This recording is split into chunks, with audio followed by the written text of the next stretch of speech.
But modern Muslim apologetics get so pathetic that they try to downplay the seriousness of Islamic slavery. They explain how different conditions were there. Islamic slavery was different. Slaves were treated well, but they can just shut up right away. A slave is a slave, an inferior, a tool, an object, a property that you use for help. There is no justification, no excuse to this at all. There is no justification, no excuse to this at all. There is no justification, no excuse to this at all.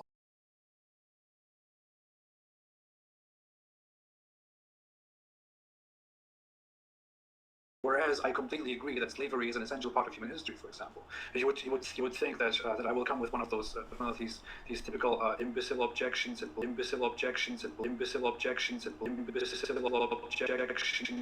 People think, oh, slavery is evil. How dare people enslave people in history? How dare the Confederates do this and Muhammad do this and that? No, I don't think like that at all. I think that slavery is completely historically, logically justified.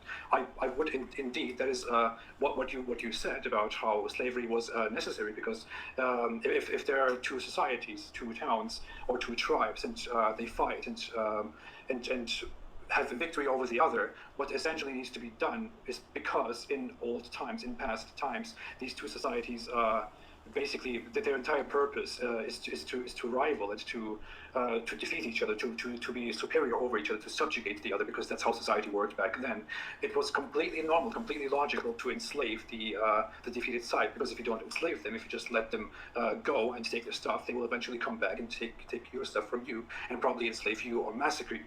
That's completely within a historical perspective, that's completely reasonable. I completely agree with that. I completely think that slavery is an undeniable, necessary part of our human past. And although that might sound offensive to some people, that is simply. I thought it was interesting that you said that slavery is justified historically. I was actually surprised that you said that.